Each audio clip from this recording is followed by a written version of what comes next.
नमस्कार जय हिंद दोस्तों, स्वागत है आप सभी का आपके अपने परिवार अभय स्टॉक में। मैं हूं आप सभी के साथ अभय यादव।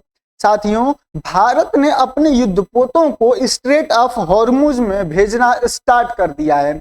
साथियों, भारत ने ऑपरेशन संकल्प को यहां पर रीएक्टिवेट कर दिया है। अब ये ऑपरेशन संकल्प है क्या और रीएक्टिवेट कर दिया है, इसका अर्थ यह है कि यह पहले भी चल रहा था। तो आइए आज आपको इस वीडियो में बताते हैं कि क्या भारत ने स्ट्रेट ऑफ हॉर्मुज में ये जो अपने शिप्स युद्धपोत जो भेजे हैं वो किस कारण से भेजे हैं। क्या भारत ईरान या फिर यूएस की तरफ से युद्ध लड़ने जा रहा है या फिर भारत जो है वहां पर किस वजह से जा रहा है, ये सारी डिटेल आपको इस वीडियो में बताते हैं। साथ ही ऑपरेशन संकल्प के बारे में संपूर्ण जानकारी आपको इस वीडियो के माध्यम से देने का काम करेंगे। तो चलिए स्टार्ट करते हैं वीडियो। और उस सभी से पहले साथियों, आप लोगों से एक छोटी सी गुजारिश है। आप लोग का बहुत सारा प्यार मिल रहा है, उसके लिए आप सभी लोगों का बहुत बहुत धन्यवाद। साथियों, आप सभी लोगों से यही उम्मीद है कि चैनल को सब्सक्राइब जरूर करें अगर पहली बार आ रहे हैं, क्योंकि साथियों बहुत अच्छा लगता है आप लोग जब चैनल सब्सक्राइब करते हैं। हमारी इन घंटों की मेहनत का वो हमको एक खुशी का पल मिलता है जब आप लोगों का 1 सेकंड से भी कम समय लगता है वो सब्सक्राइब करने में। तो सब्सक्राइब अवश्य करिए। चलिए यहाँ पर स्टार्ट करते हैं और इसको समझते हैं। साथियों, अगर आप देखें तो हेडलाइंस हैं कि India sending warship to Gulf of Oman, Arabian Sea at escort fuel tankers amid West Asia वार।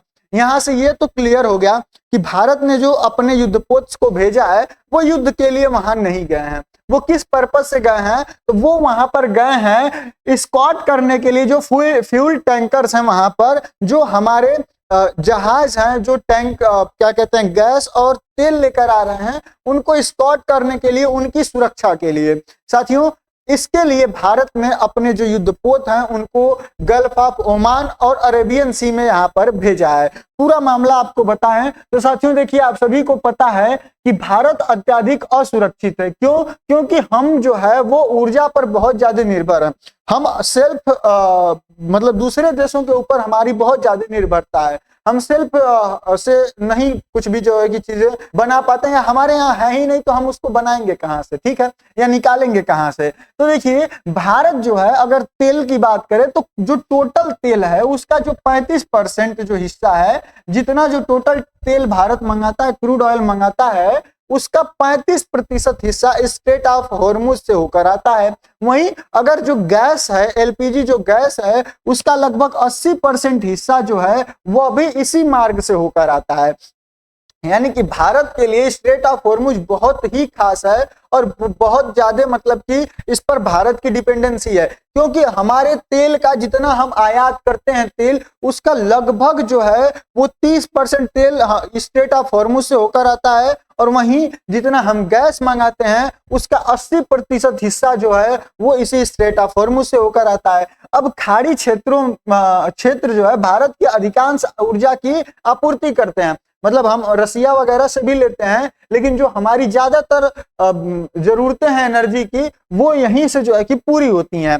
साथियों, अब जो इस समय संकट चल रहा है, इसमें जो है दर्जनों जो भारतीय जहाज हैं, जो शिप्स हैं, वो यहाँ पर फंसे हुए हैं क्या कहते हैं पर्शियन गल्फ में, ठीक है। वहीं सैकड़ों भारतीय नाविक यहाँ पर खतरे में हैं। जो उन शिप्स को चला रहे हैं वो नाविक यहाँ पर खतरे में हैं। और आवश्यक जो एलपीजी है, जिसका अभी आप लोगों ने क्राइसिस देखा है, उसको ले जाने वाले टैंकर यहाँ पर विलंबित हो गए हैं। यानी कि वो सभी टैंकर्स भी यहाँ पर लेट हो रहे हैं। साथियों, यह सिर्फ कोई भू राजनीति नहीं है, यह सीधे तौर पर प्रभावित करती है भारत के परिवारों को, भारतीय परिवारों को। क्योंकि आपने देखा कि किस तरीके से यहाँ पर क्राइसिस जब मचा था, तो किस तरीके से लोग 1.5 किलोमीटर 2-2 किलोमीटर लंबी तक लाइनें जो है कि लगा रहे थे क्राइसिस के टाइम पे। यानी कि यहाँ पर एलपीजी की जब शॉर्टेज हुई थी, तो भले ही सरकार का काम है खुद को डिफेंड करना, वो कहेगी कि हाँ सारी चीजें हैं, क्योंकि अगर सरकार आके एक्सेप्ट कर लेगी तो बहुत ज्यादा पैनिक हो जाएगा, ठीक है। तो आप सब लोग भी यहाँ पर जो ग्राउंड पे रहते हैं, आप सभी लोगों ने भी देखा होगा कि वास्तविकता क्या थी। तो इसके वजह से जो परिवार है, भारतीय परिवार हैं, वो यहाँ पर सीधे अफेक्टेड। देखिए, अभी भी गांव की तरफ कोई ज्यादा इसका प्रभाव नहीं पड़ा था, क्योंकि गांव में अन्य संसाधन है।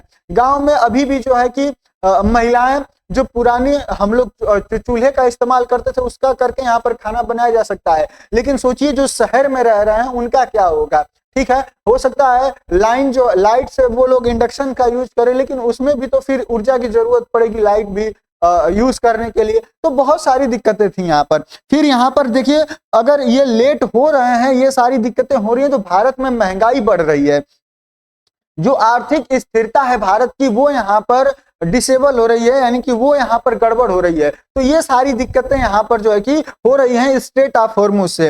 ये रहा आपका स्ट्रेट ऑफ हॉर्मुज। अब तक तो मुझको याद है कि मतलब आप सब लोगों के दिमाग में एकदम ये छप गया होगा फिगर कि यहाँ पर पर्शियन गल्फ है, यहाँ पर गल्फ ऑफ ओमान है, ये आपका अरेबियन सी है, ये आपका यूएई है, यहाँ पर एक ओमान का जो है कि हिस्सा है, ओमान का मेनलैंड यहाँ पर है। तो आई होप आप सभी लोगों को कतर वगैरह पता चल गया होगा कि कतर से हम लोग जो है कि लगभग अपने जरूरत के लगभग 50% जो गैसेस हैं, 50% से अधिक वो कतर से ही हम लोग जो है कि मंगाते हैं। ये सारी जानकारी आप सभी लोगों को इस गल्फ कंट्रीज की पूरे अच्छे तरीके से हो गई होगी। अब बात करें कि समुद्री व्यापार प्रणाली में ये विघटन क्या है, तो देखिए पहला है कि शिपिंग कंपनियों की प्रतिक्रिया।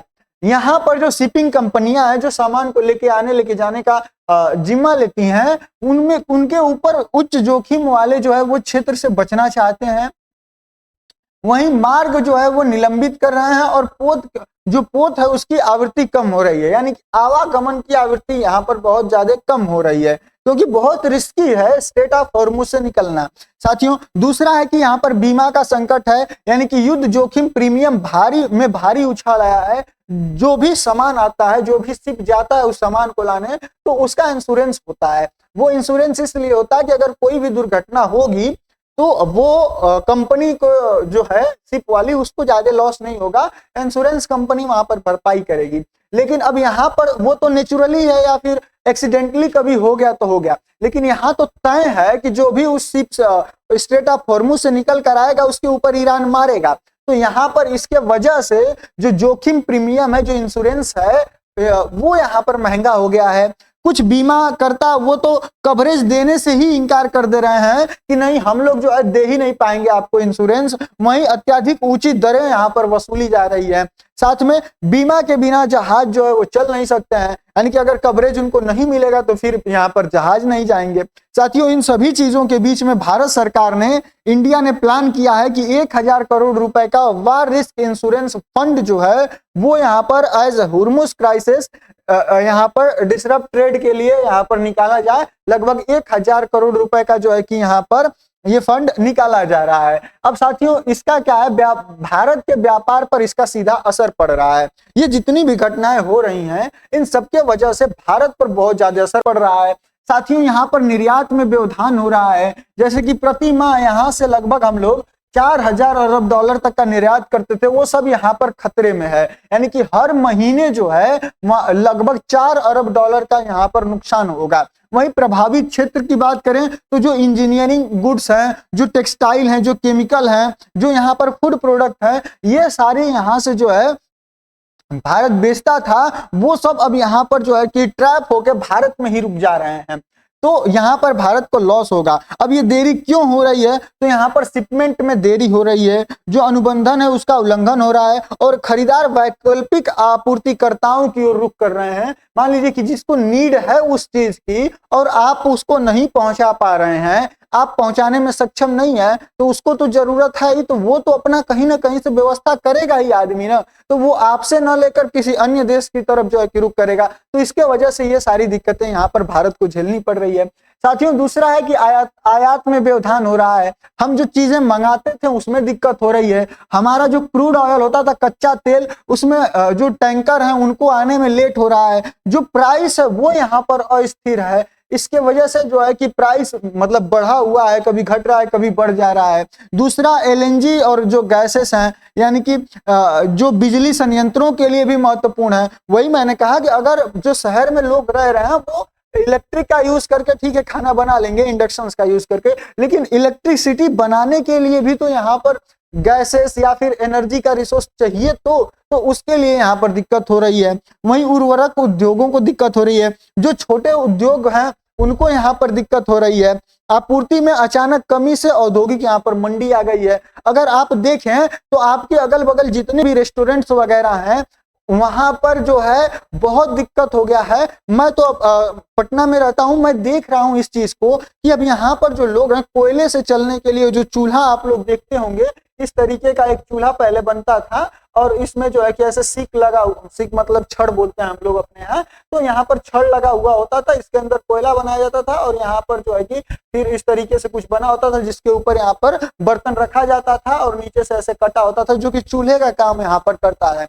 तो इस तरीके के जो है कि चीजें अब यहाँ पर बनाई जा रही हैं, इसका यूज यहाँ पर किया जा रहा है गैस की न मिलने की वजह से, क्योंकि कमर्शियल गैस तो यहाँ पर एकदम बंद कर दी गई है लगभग, मतलब बहुत मुश्किल से यहाँ पर कोई इंतजाम कर पा रहा है। साथियों, वहीं कंटेनर की यहाँ पर भीड़ हो चुकी है, जहाज यहाँ पर फंसे हुए हैं स्ट्रेट ऑफ हॉर्मुज के पास, बंदरगाह पर ढेर अप है, वहीं जो अप्रत्याशित प्रसव चक्र है वो यहाँ पर लेट हो रहा है, यानी कि आने जाने में जो टाइम लगना चाहिए वो कंफर्म नहीं है कि कब एक शिप जाएगा दूसरा शिप आएगा, या फिर वो शिप कब जाए पहुंचा कर तेल भारत फिर रिटर्न जाके फिर कब लेके आएगा। ये सारी दिक्कतें यहाँ पर हो रही हैं। अब इसका बहुत बड़ा जो है आर्थिक परिणाम हम लोग को देखने को मिल रहा है। साथियों, यहाँ पर महंगाई इसके वजह से बढ़ रही है। भारत में तेल की कीमतें अगर आप देखें तो वो बढ़ रही है, जो माल ढुलाई है यानी कि जो सामान यहाँ पर बेचा जाता है, भेजा जाता है, कहीं मान लीजिए आपको कुछ बेचना है तो आप भेजेंगे किसी माध्यम से तो उसका भी कॉस्ट लगता है, ट्रक्स वगैरह से आप भेजेंगे तो उसका यहाँ पर लागत बढ़ रहा है, आयातित वस्तुओं की लागत यहाँ पर बढ़ रही है, वहीं जो जनरल प्राइस है वो यहाँ पर बढ़ रहा है। दूसरा, इन सभी चीजों की वजह से जो हमारा चालू खाता है वो यहाँ पर घाटा में जा रहा है। उसके वजह से आप देखें तो जो हमारा चालू खाता है करंट अकाउंट, इसकी स्थिति बिगड़ती जा रही है, क्योंकि जो आयात तेल है, जो हम तेल खरीद रहे हैं वो बहुत महंगा होता जा रहा है। अगर आप प्राइस देखें यहाँ पर तो मैं ग्राफ लेके आया था आज का, आई थिंक आगे होगा, दिखा देंगे आपको। तो यहाँ पर जो तेल है वो महंगा होता जा रहा है और इसके वजह से यहाँ पर निर्यात में भी और साथ में निर्यात में भी गिरावट हो रही है। एक तो हम महंगी चीज खरीद रहे हैं यानी कि तेल महंगा हो रहा है, ऊपर से हम उन देशों को कुछ बेच भी नहीं पा रहे हैं, तो जो हमारा करंट अकाउंट है ये डिफिसिट हो रहा है, यानी कि ये हमारा घाटे में जा रहा है। जो तीसरी चीज है वो है मुद्रा पर दबाव। आप सभी को पता है हमारे फॉरेक्स रिजर्व उसी तरीके से इस बार कम हो रहा है, मतलब एकदम शार्प, जो पिछले कई सालों के बीच में जो है ऐसा नहीं हुआ था जितनी तेजी से इस बारी जो है कि गिरा है। साथियों, हमारा जो तेल है वो महंगा हो रहा है, जिसके वजह से हमको डॉलर ज्यादा खर्च करना पड़ रहा है, डॉलर ज्यादा खरीदना पड़ रहा है, और इसके वजह से जो भारत का रुपया है अब तो लग रहा है ऐसा कि वो 100 रुपए को जो है कि 100 रुपया प्रति डॉलर जो है कि अब यहाँ पर टच हो जाएगा, यानी कि जो हमारी मुद्रा है उसकी जो वैल्यू है वो लगातार यहाँ पर गिरती जा रही है। वहीं विकास प्रभाव की बात करें तो यहाँ पर व्यापार मंदी आ रही है, औद्योगिक मंदी है, जीडीपी है उसकी वृद्धि भी यहाँ पर प्रभावित हो सकती है। और देखिएगा जो अगला क्वार्टर यहाँ पर आएगा, जब उसका रिजल्ट आएगा तो आप सभी देखेंगे कि इन सारी चीजों की वजह से वो यहाँ पर प्रभावित जरूर होगा, जो हमने अनुमानित रखा है वो उससे डाउन चला जाएगा। साथियों, अब बात करें भारतीय forex reserve fall most in over a year of central bank rupees defence, यानी कि यहाँ पर आप देखिए कि किस तरीके से जो भारत का फॉरेक्स रिजर्व है वो यहाँ पर साल में जो है कितनी शार्पली जो है कि यहाँ पर गिरा है। अब साथियों बात करें कि भारत वास्तव में कर क्या रहा है।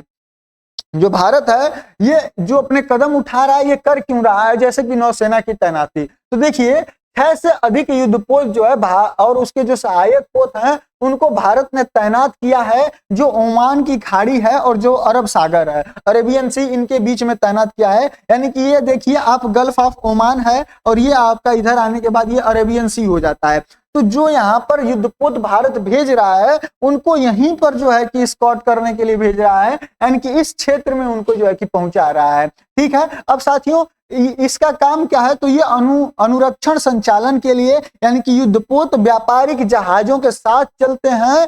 यह जो है उनको वायु रक्षा यानी कि मिसाइल या फिर ड्रोन से अगर उनके ऊपर हमला होता है तो उसको वो बचाते हैं। पनडुब्बी रोधी आवरण, यानी कि अब जो चलेगी युद्धपोत तो वो सारी चीजें चेक करती चलेगी, कोई पनडुब्बी तो यहाँ पर नहीं है, पनडुब्बी रोधी आवरण यहाँ पर इनको प्रदान किया जाता है। निगरानी की जाएगी कि इनके ऊपर किसी प्रकार का खतरा तो जो है कि नहीं आ रहा है। साथियों, यह महत्वपूर्ण रणनीति जो है वो हुर्मुज के बाहर या फिर आसपास ले जाए, अंदर गहराई में नहीं जाती है, यानी कि ईरान के साथ सीधे टकराव से बचने के लिए है। यानी कि भारत जो है वो सिर्फ गल्फ ऑफ ओमान और अरेबियन सी के अंदर ही है, यानी कि वो ये नहीं है कि इन सारी जो हमारे टैंकर्स हैं उनको स्कॉट करता हुआ स्ट्रेट ऑफ हॉर्मुज से होता हुआ कतर लेकर जाए, वहां से गैस भरवाए और फिर उनको जो है कि स्कॉट करता हुआ लेके आए और फिर यहाँ पर क्या कहते हैं कि भारत लेके आए। ऐसा नहीं हो रहा है। वो जो भी चीजें यहाँ पर चल रही हैं वो सारी चीजें सिर्फ गल्फ ऑफ ओमान के अंदर ही जो है कि ये रहेंगी। ये गल्फ ऑफ ओमान के अंदर रहकर ही इनको स्कॉट करेंगी, उनको जो है कि देखेंगी यहाँ पर। अब साथियों बात करें कि ओमान की खाड़ी में ही क्यों, हॉर्मुज के अंदर ये जाएंगी क्यों नहीं, तो देखिए पहला है रणनीतिक तर्क। हॉर्मुज के अंदर यहाँ पर बहुत ज्यादा संघर्ष है, मतलब बहुत ज्यादा ईरान जो है वो यहाँ पर हमलावर है। वहीं ओमान की खाड़ी जो है वो बफर और सुरक्षित जोन है, यानी कि जो गल्फ ऑफ ओमान है वो यहाँ पर एक तरीके से इस समय बफर जोन का यहाँ पर काम कर रहा है। तो ये यहाँ पर बफर जोन और सुरक्षित है। वहीं अगर इसके फायदे की बात करें तो यहाँ पर जोखिम कम है। वहीं जो ये चोक पॉइंट से पहले है और बाद में जहाजों की सुरक्षा कर सकता है, साथ ही तटस्थता यहाँ पर बनाए रखेगा। और यह भारत के सतर्क सैन्य नीति को दर्शाता है, यानी कि अगर किसी भी प्रकार की दिक्कत होती है, मान लीजिए कि कोई भी भारतीय जो युद्धपोत है वो अगर यहाँ पर डिप्लॉय है और कोई टैंकर यहाँ से जा रहा है, तो वो उसके रडार सिस्टम वगैरह जो भी है उनसे वो देख पाएगा कि इसके ऊपर किसी भी प्रकार से, माफ करिएगा एक मिनट जी, तो देखिए ये यहाँ पर किसी भी प्रकार से ये इसके ऊपर हमला ना हो, ये इस चीज को सुनिश्चित करेगा। और यहाँ पर जो भी चीजें हैं वो देखता रहेगा ताकि वो टैंकर आराम से इधर जा पाए और किसी भी प्रकार का अगर खतरा होता है तो वो उसकी सुरक्षा करने में यहाँ पर सक्षम होगा। इसलिए इसको जो है कि अंदर नहीं भेजा जा रहा है। साथ ही यहाँ पर ईरान से भारत टकराने के लिए नहीं, सिर्फ और सिर्फ स्कॉट करने के लिए यहाँ पर जा रहा है। अब बात करें कि ऑपरेशन संकल्प जो है इसको जारी करना क्या है, यानी कि इसको जारी करने का अर्थ क्या है, तो देखिए यह है क्या, तो भारतीय नौसेना ने वर्ष 2019 में एक मिशन शुरू किया था जिसका उद्देश्य था कि खाड़ी क्षेत्रों में जो यहाँ पर जो स्ट्रेट्स हैं उनको यहाँ पर सुरक्षा देना, जो शिप्स जा रही हैं उनको सुरक्षा देना। क्योंकि यहाँ पर जो ये क्या कहते हैं कि आपने सुना होगा समुद्री जो डकैत होते हैं उस तरीके की जो चीजें होती थी, उन आकर शिप के ऊपर कब्जा कर लेना, तो ये बहुत ज्यादा बढ़ गया था। इसके वजह से भारत ने यहाँ पर इस चीज को स्टार्ट किया था ऑपरेशन संकल्प के नाम से, कि जो भी जहाज यहाँ पर जाता था उसको स्कॉट करता रहता था ये।